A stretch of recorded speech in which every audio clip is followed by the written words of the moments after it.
12,000 years ago, early Europeans lived a hard life in nomadic bands. It was a way of life that had lasted for 100,000 years.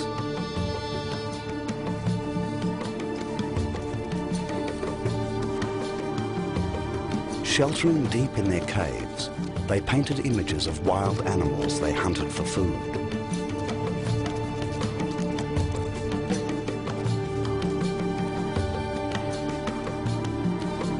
For hundreds of generations, they had followed the herds, depending on them for survival.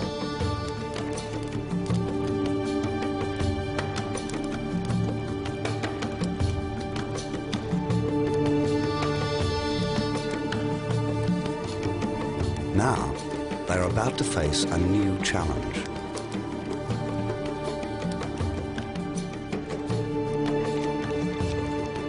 They will confront a different people from a different world. It will change them and all human life forever.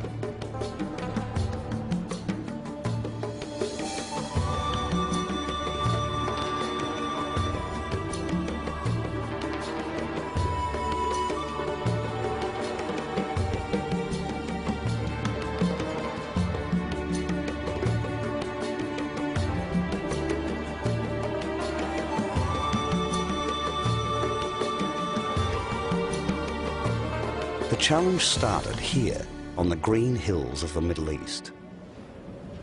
Unlike Europe, the climate of the Fertile Crescent produced abundant food all the way from Israel to Iraq. Here, the hunter-gatherers lived very well, and they had learned to hunt with dogs.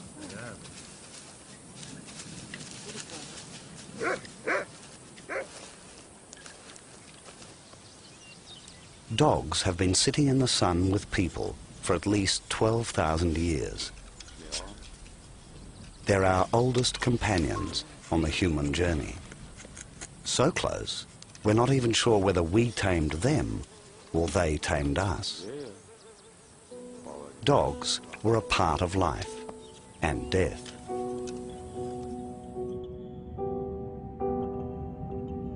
Inside a hut at Ain Malacha in Israel, archaeologists found a woman buried 11,000 years ago under the floor. Beside her head was a puppy. Whoever covered them took the trouble to place the woman's hand over the dog's body. The Ain Malacha burials and the dogs really signal a shift in that human relationship between what had been a wild species, maybe an adversary, and now which is something that had become part of daily life, and as a matter of fact, even something that merits burial with the dead. And that's a big shift indeed. The dogs were even more attracted to humans once they built huts. Dog domestication comes with human sedentism, with people settling down and creating trash heaps and so on that are a lure and an attractant to the dogs. But it does set some sort of a precedence of bringing animals from the wild closer in to that human sphere of life. The relationship with dogs must have set people thinking. Why not control other animals? It would provide a ready supply of meat and cut down on the hunting. But it took a crisis to push them forwards. The Middle East was hit with over 1,000 years of drought. It was caused by a short ice age called the Younger Dryas, which brought glaciers to Europe and famine to the Fertile Crescent.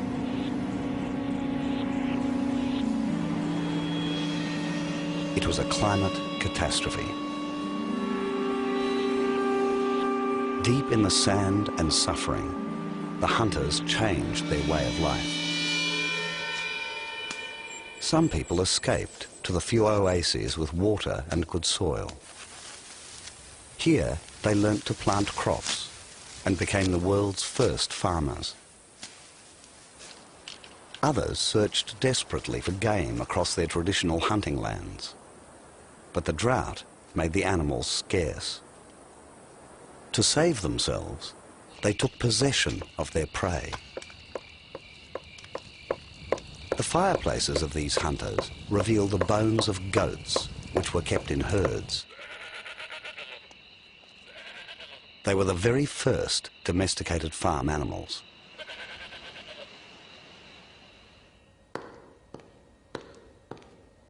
Archaeologist Melinda Zader is tracking the way goats changed as they were domesticated. Her evidence comes from a huge collection of bones gathered from across the entire Middle East. The changes are most obvious in the horns. You can see on this big guy here from the highlands of Iran, a wild Bezor goat. He's got a very large horn. It's sharply keeled. It's rounded in its sort of profile here. And it goes back in what they call a scimitar shape. And this is very distinctive of the wild goat.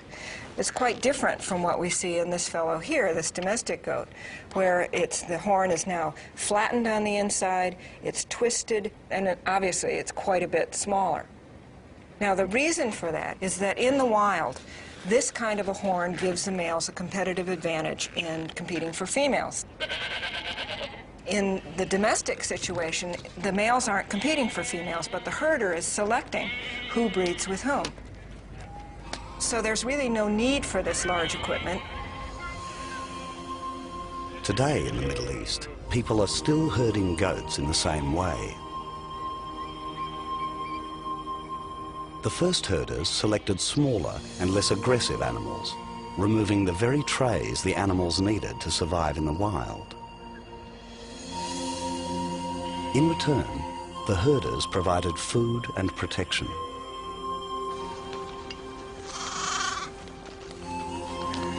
They soon added other animals to their herds. This one small part of the world supplied almost all our domesticated species. Alongside goats and sheep were pigs. This pottery figure from Turkey is 8,000 years old. Cows were early beasts of burden. We tend to look at domestication of animals as a big lose-lose situation for the animals. But really, from a Darwinian perspective, it's a big win-win, because domestic animals, through their collaboration with humans, are able to outcompete their wild progenitors. For the humans, obviously, they're obtaining resources, either plant or animal. It may not be as nutritious or even as necessarily as bountiful a diet as they were getting from hunting and gathering. But there is an element of security and predictability that this kind of resource provides. For the herders, it was a brilliant idea. By keeping the animals alive and breeding them, they guaranteed the supply of meat.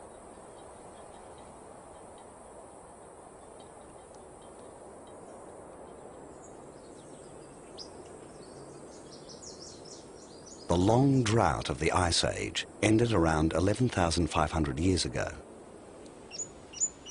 The world came back to life.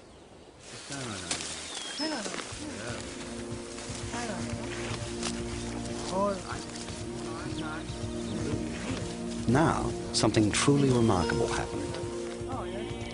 Two distinct ways of surviving, the herders and the cereal farmers, came together. They each had half of the puzzle. The herders had the animals, while the farmers were growing grain to feed the stock. For the first time in history, a ready supply of meat was brought together with cereals. Now the farming way of life